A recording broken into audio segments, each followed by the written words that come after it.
From the Presidential Palace, Manila, Dateline Malacañang.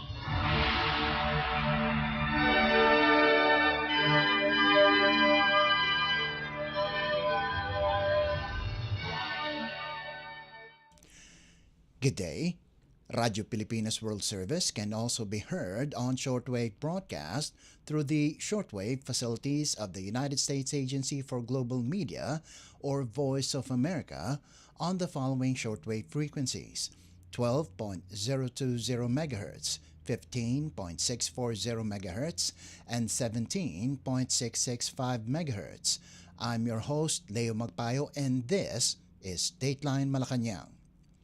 Philippine President Ferdinand R. Marcos Jr. on Thursday led the inauguration of the Pag-abot Processing Center in Liloan, Cebu Province, a major boost to the government's push to bring street dwellers off sidewalks and into safe, stable living conditions.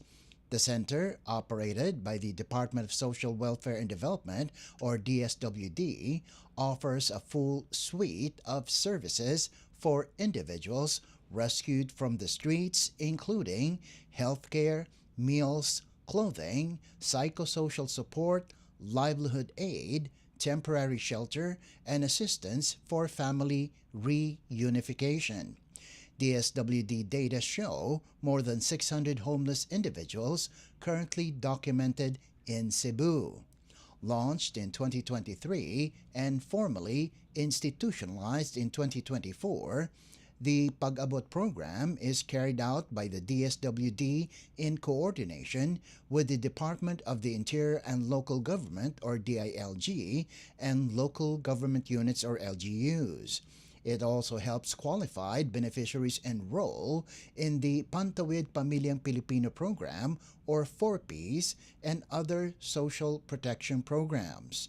During his visit, the President received a briefing from DSWD Secretary Rex Gatchalian before touring the center's key facilities, from the clinic and beneficiary processing areas to the biometrics station, clothing distribution section, storage and laundry rooms, kitchen, dining hall, administrative office, senior citizens room, isolation room, and prayer and activity spaces.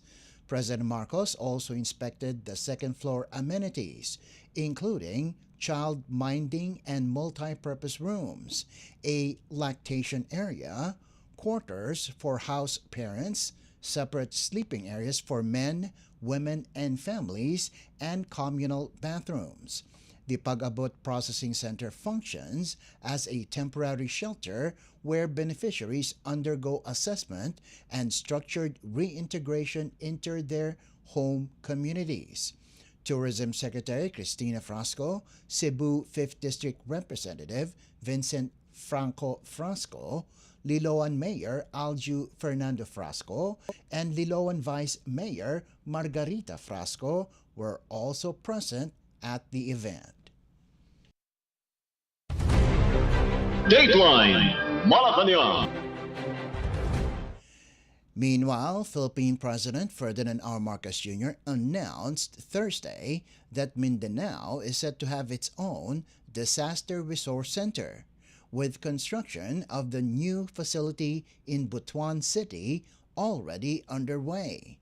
Speaking during his inspection of the Visayas Disaster Resource Center, or VDRC, in Mandaue City, Cebu, the President said the Mindanao Disaster Resource Center is targeted to be operational by late 2027.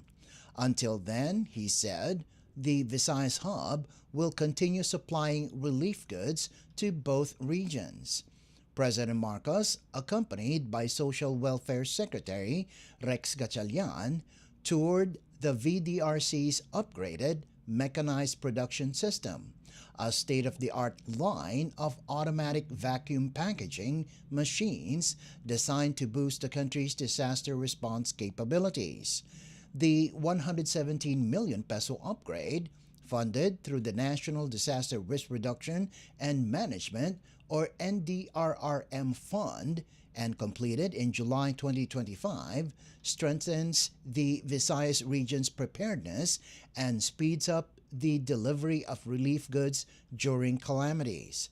The VDRC serves as the main production, storage, and logistics hub for disaster operations in the Visayas and Mindanao.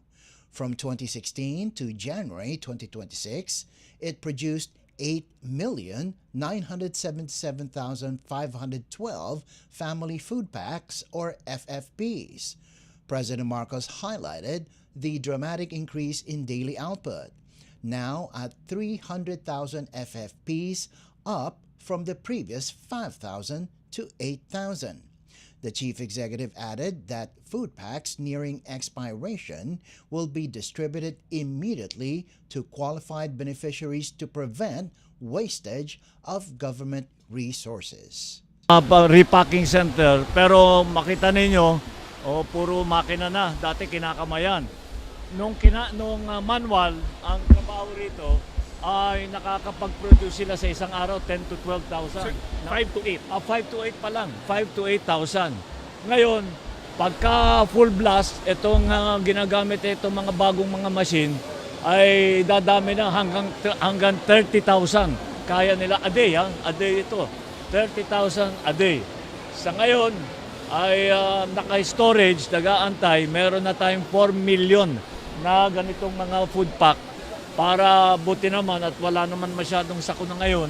Meron pa rin mga sunog, meron pa rin sa kantaon yung illegal, sir, patay inaalagaan ng mga sir, yung bulkan. Sa bulkan. So patuloy lang ang production nito hanggang umabot ng mga 5 million, lampas ng 5 million. Pero malaking tulong itong pagkagawa. Ito pinagawa pa natin, pinadesign natin itong mga machine na ito para talaga sa Pilipinas. At ito meron tayo sa Luzon, ito yung para sa Visayas at saka Mindanao. Yung Mindanao, meron tayong tinatayo na isa pa sa Butuan City, pero hindi pa mag-operate yun hanggang siguro end of the year, next year. So, in the meantime, dito muna natin kukunin. Kaya napakalaking bagay. At sinasabi ko, sana nga hindi na magkabagyo, hindi na magkasakuna, mabulok na lang sana lahat ng food pack natin. Sir, para binibigay na lang, cash hindi forward? Na yung mga mag-expire, pinamimigay na lang natin dahil mag-expire na hindi na magamit. So, ganun ang sistema na ginawa natin. Kaya maganda na ang production na para sa food pack, para alalayan naman natin. Ito ang unang panahon na ang national government ay nagbibigay nitong klaseng food pack. Nung nakaraan, kung saan na lang kumukuha yung mga biktima. Pero ngayon, nakakapag-provide na ang national government. Kaya maganda itong naging facility natin. Philippine President Ferdinand R. Marcos Jr. Dateline Malacañang. Also on Thursday, Malacañang stressed that lawmakers have full discretion on how they will act on the impeachment complaints filed against Vice President Sara Duterte. The statement came after the National Unity Party, or NUP, the second largest bloc in the House of Representatives, announced it would not support the impeachment unless new and compelling evidence surfaces during the hearings. Palace Press Officer Claire Castro underscored that the administration is not influencing or directing legislators on the matter. Castro noted that the party's stance will naturally reflect what its members believe is best for their organization. Asked whether the president still commands strong numbers in the House, Castro declined to frame the issue around political support. Hearings on the impeachment complaint against Duterte are scheduled to begin in early March, where lawmakers will determine if there are sufficient grounds to move the case forward under constitutional procedures. Decision po nila yan. May kalayaan po sila mag-decide. Hindi naman po sila sinasaklawan ng ating Pangulo at ng administrasyon na ito. Kung ano po yung decision nila, malamang yun po yung nakikita nilang magiging magandang aksyon para sa kanilang political party. Huwag natin nating isingit, ilagay sa issue ang numero ng Pangulo sa House of Representatives. Ang Pangulo po ay bumabase sa proseso at sa ebidensya. Kung ano po yung makikita nilang ebidensya, yun lamang po ang kanilang isulong.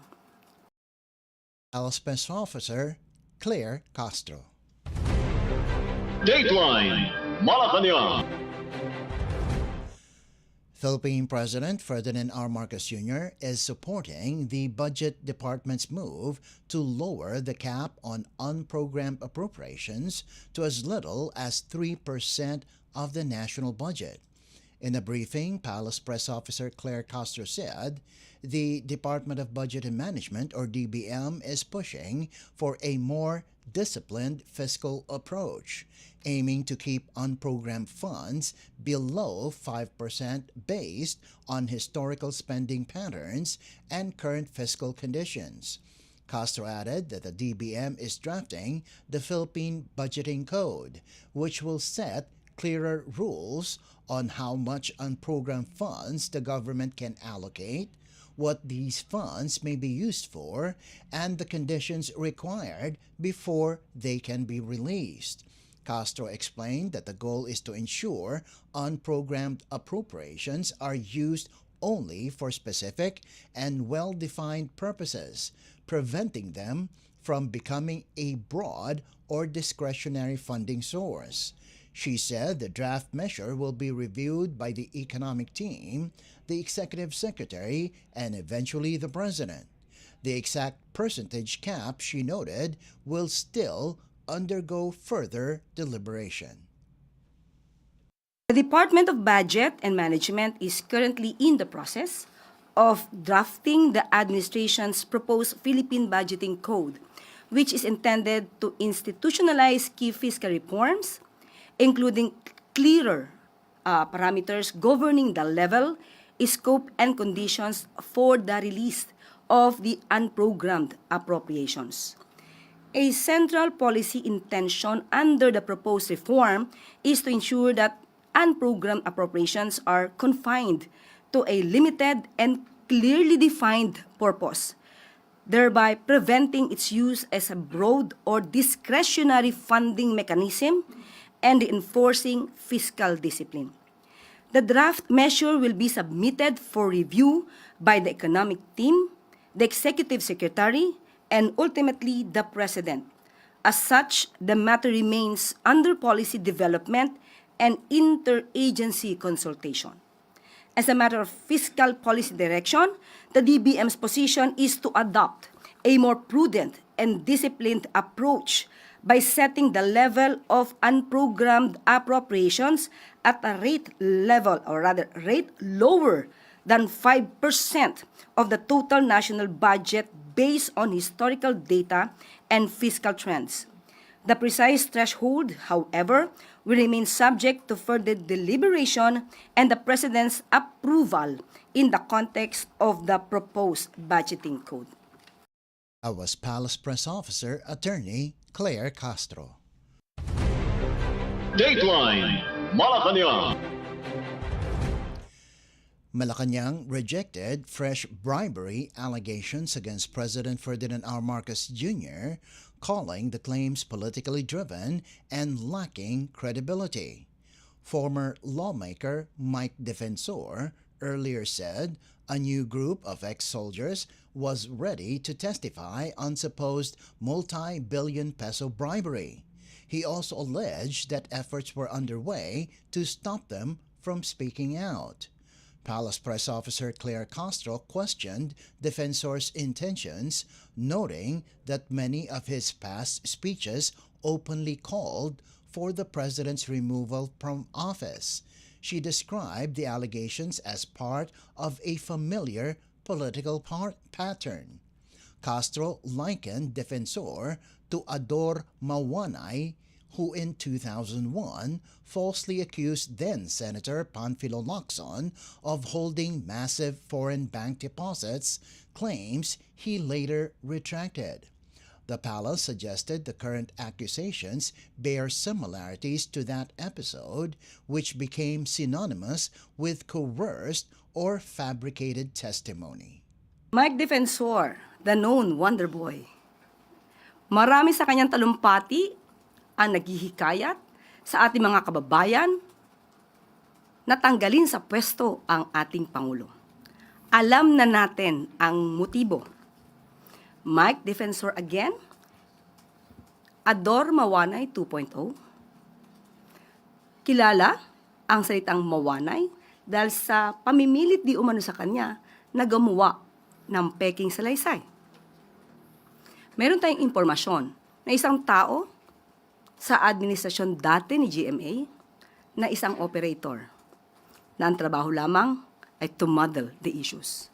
Pag ang taong ito ay kasama sa isang issue, something is fishy. The latest statements follow earlier claims from lawyer Levi Balegod and 18 individuals identifying themselves as former Marines who alleged they delivered 805 billion pesos to President Marcos, former Speaker Martin Romualdez, and former lawmaker Zaldico. Malacañang previously dismissed those accusations as lousy script writing. When asked if the new allegations were meant to divert attention from matters involving the International Criminal Court or ICC, Castro said this angle is possible. She added that the palace is more concerned about what it calls lies being thrown at the president.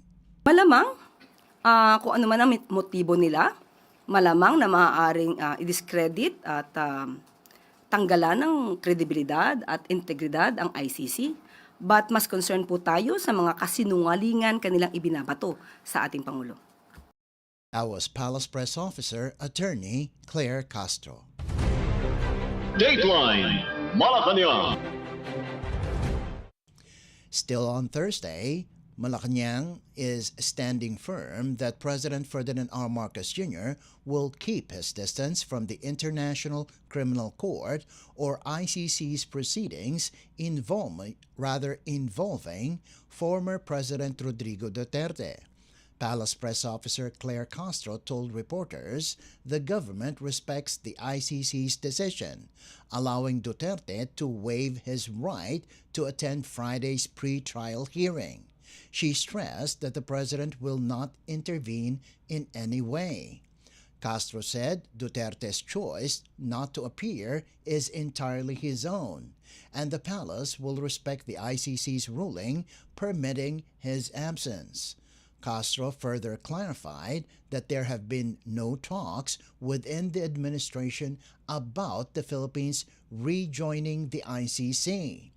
The country withdrew from the court in 2019 through the ICC, though the ICC maintains jurisdiction over alleged crimes committed while the Philippines was still a state party from 2011 to 2019. Ang Pangulo po kasi at ang administrasyon na ito ay hindi po makikialam sa nasabing hearing. Kung ang nais po ng dating Pangulong Duterte ay hindi magpakita sa taong bayan, kanya pong desisyon yan. At kung ito naman po ay naresolba ng ICC, napayagan siya na huwag magpakita at hindi maging present sa kanyang sariling hearing, igagalang po natin yan. Sa ngayon, hindi po natin nakausap ang Pangulo patungkol sa ICC, tungkol sa ICC. Ang huli namin na pag-usapan dyan, siguro mga months ago, hindi pa po napag-uusapan, hindi pa po nabibigyan ng prioridad ang nasabing usapin kung babalik sa ICC ang ating bansa. Palace Press Officer Claire Castro. Dateline Malacañang. Following the directive of Philippine President Ferdinand R. Marcos Jr. to fast-track flood control initiatives nationwide, the Department of Public Works and Highways, or DPWH, has completed a major drainage expansion along Gregorio Araneta Avenue in Quezon City, aimed at mitigating the severe flooding in the area, particularly during typhoons. In a palace briefing, Presidential Communications Office or PCO Undersecretary and Palace Press Officer Claire Castro said, the DPWH has tripled the capacity of the drainage system and expects this to significantly reduce flooding along the major road, ensuring the safety of motorists and residents in the area. According to Castro, the DPWH's swift action reflects the administration's commitment to protecting communities from the adverse effects of flooding during the rainy season. As the administration is actively addressing flooding across the country, Castro urged the public to participate by properly disposing of waste to prevent drainage and waterways from clogging. Aside from the drainage expansion, Castro said, the DPWH also has ongoing water pumping station construction at E. Rodriguez and dredging and cleaning operations in the San Juan River. Alinsunod sa direktiba ni Pangulong Ferdinand R. Marcos Jr., bilisan pa ang trabaho para maibsan ang pagbaha. Tapos na ang mas malaking drainage na sa G. Araneta Avenue. Ito ang kinumpirma ni DPWH Secretary Vince Dizon. Ang G. Araneta Avenue ay isang lugar na nakakaranas ng labis na pagtaas ng tubig tuwing may bagyo o malakas na pag-ulan. Ngayon, tinututukan ito ng DPWH at inaasahang makakabawas sa pagtaas ng tubig sa kahabaan ng nasabing major road sa Quezon City. Malaking tulong ang drainage na ginawang triple na ang laki para sa kaligtasan ng mga motorista at mga naninirahan sa nasabing lugar. Patuloy na kumikilos ang administrasyon upang ibsan ang pagbaha dito. Ngunit, kailangan din natin ang kooperasyon ng ating mga kababayan. Iwasan lamang po nating magtapon ng mga basura na maaaring bumara sa drainage at iba pang daluyan ng tubig. Ang mabilis na aksyon ng DPWH ay para sa kaligtasan ng mga komunidad na madalas naaapektuhan ng baha sa panahon ng tag-ulan.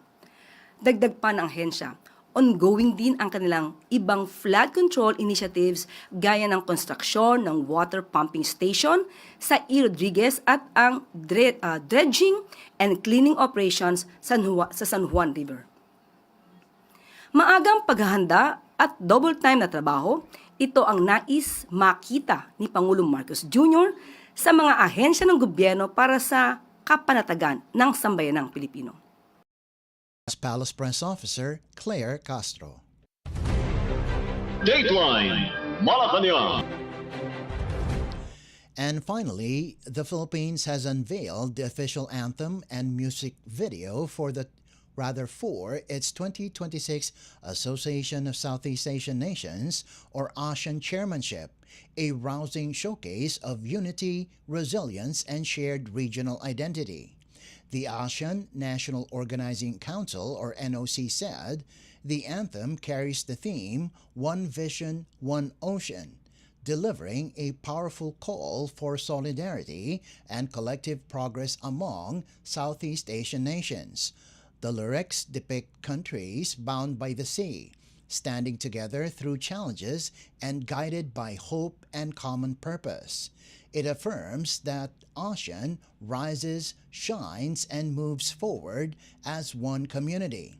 The accompanying music video features sweeping visuals of iconic landmarks across ASEAN member states, from cultural heritage sites to bustling modern cityscapes. The imagery highlights the region's vibrant cultures and deep-rooted connections, underscoring the shared identity of Southeast Asia's peoples.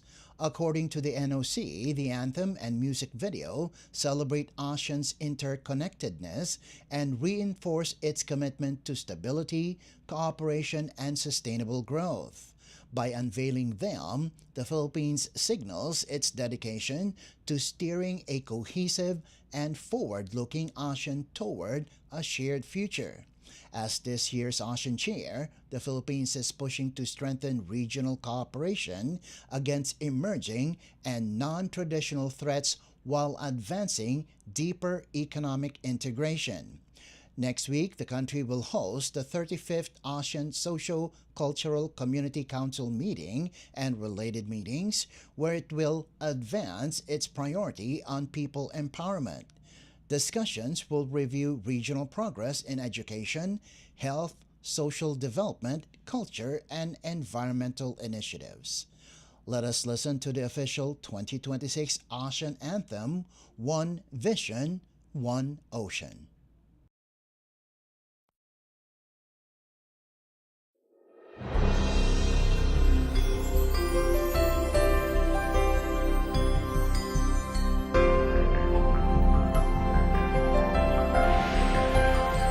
A whisper in the breeze, it calls our name.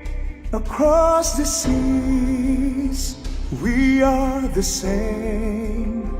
Through tides that rise, through storms that wane, we sail as one beneath the sun. One vision, one ocean, together in motion. We rise, we shine, we reach for the sky. One heart, one dream, through the waters we gleam. ASEAN, we are one till the end of time. The stars above, they light our way, from golden dawns to dusky grays. We weave the threads of hope today. With every shore, we dream for more. One vision, one ocean, together in motion. We rise, we shine, we reach for the sky. One heart, one dream, through the waters we gleam. ASEAN, we are one till the end of time. One vision, one ocean, together in motion. We rise, we shine, we reach for the sky. One heart, one dream, through the waters we gleam. ASEAN, we are one till the end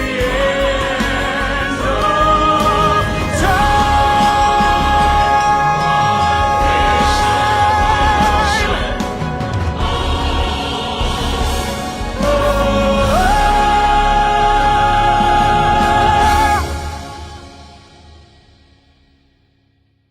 The official 2026 ASEAN anthem, One Vision, One Ocean.